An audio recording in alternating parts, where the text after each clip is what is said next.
Okay, recovery is the same for victims of post-traumatic stress injury. The same tools and methods are used. I won't go into detail here, but there's things like cognitive behavioural therapy seems to work really well. This is if you can't fix yourself through talking with other people and having a good friend to talk to. That will usually get you through it. But some people find that hard. But there are therapies that are used for post-traumatic stress injury on people who have witnessed traumatic events, do work also on people who have psychopathic targeting. Same tools and methods used with victims of war or social disasters. The mind and body of the target are in shock. That is until you eventually make sense of what happened. A psychopath has passed through your life. From this realization, you then begin to process your emotions. I just wanted to show you this chart here for a second. Imagine that this is the person who's been targeted by the psychopath, okay? And now the party's over, the dream has died, and they're in a state of shock, post-traumatic stress injury, okay? There's three options open to them. One is to continue on until eventually all the pain burns into apathy and there's no long-term effects and they get back to a kind of normalcy. But it takes a very, very long time. The other side is that they can try to make sense of the experience through understanding what was done to them. And then from this, if they process the experience correctly, they could have a phenomenal evolution of their own personal life. Because this is not only the most difficult experience anyone could ever have in terms of relationships and interrelationships with people, it can also be a phenomenal chance to change your life and put yourself in a new direction. And then there's the other side, which unfortunately is growing, where people go down negative into the abyss. Now I want to explain this part, the negative part, and why it's so dangerous. There is literally a cut-off point. If you haven't made your decision before this cut-off point, which is about a year after the experience has happened, you're almost certainly stuck on either one of these three lines you pick for the rest of your life. Because you have not, in one case, allowed the chemistry in your brain to settle back. It takes about 2 years for the brain chemicals in your body to settle down to where they used to be before you encounter this person. It's the same thing as when you experience the death of a partner or the death of a family member. It takes about or a very bad divorce. It takes about 2 years for the chemicals to rebalance. But in the first year is crucial. At first, everybody goes into the negative dive at first, okay? Some manage to pull out quickly and get to the apathy and normality stage and get their lives back together again. It takes a long time. Others can do it very quickly. Others take longer. But they have to get out before this.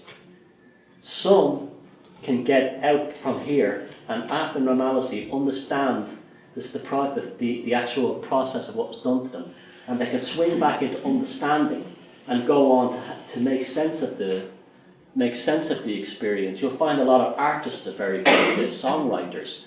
They'll actually find that this is good material for creativity. How many songs are written about broken hearts? How many paintings and books are written about broken hearts? So it's a very good creative evolutionary process here, okay? So you can actually build from that. These are the lucky ones, okay? Most go on this way and it takes a good long while to get back to normal. Here is where the danger happens.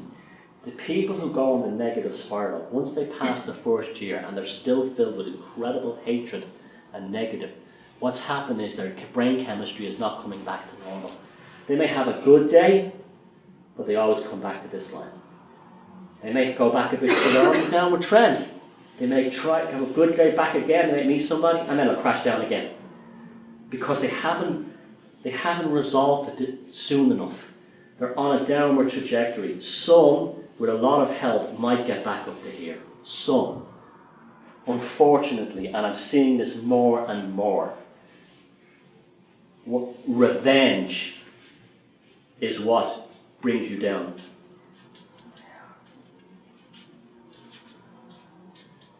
You will not get revenge. You will not get revenge on a psychopath because they do not care. They do not care. You can you can marry someone to get back at them. Say, I've got a new husband. Won't happen. They won't even blink an eyelid. You will not care. They don't care about your feelings. And it's this failure to attain revenge happens on this downward trajectory. They enter into a horrific abyss where they literally go into a state of being a nervous wreck. And then what happens then? They become their own psychopath. Because now they're destroying their own life by not getting on with it. Because they're caught up in an endless spiral of hate, negativity, and revenge, of which there's no way out. And then when these people come back this way, they become a kind of a proto-psychopath. And everything they do from that point on is they call everybody else psychopaths. They lose their sense of rationality and judgment. If someone doesn't do something for them that they wanted, you're a psychopath. If somebody doesn't, anything, the smallest little offence, everyone is a psychopath. And these people, they're quite frankly doomed. And this is the greatest tragedy of all, because the psychopath has actually turned another human being into literally a psychopathic zombie who will never get out of their life. This is why people have to resolve the issue before the first year in terms of burning out that anger. Now, we're told that rage is a bad thing. No, rage is a good thing when you need it. Because what rage is doing is it's helping you to get the chemical balance back in your brain, to get you back to normal. So there's no problem punching bags through here. There's no problem, screaming and going through the room and screaming and shouting just to get it out. And there's no problem with hating the person, the psychopath that did it to you. Once you solve it in the first year, okay, or you at least get the worst of it out, then you have a chance for returning to normality, and if you process it well, to a fantastic new life of evolution. How many people do you hear who get cancer and then they say it was the best thing that ever happened to me because I got over all my ego and I got over all my fears and phobia and I started creating? Well, victims of psychopaths could do the same thing. But this is a horror story when they go into the abyss, because I can't do anything for these people. They can't do anything to themselves. And I'm not saying we should discard them or anything. I hope somebody someday will come up with some kind of methods to help these people get back to normal. But this is an unfortunate side effect of this information that's growing, because these people have found the term psychopath as a very convenient term.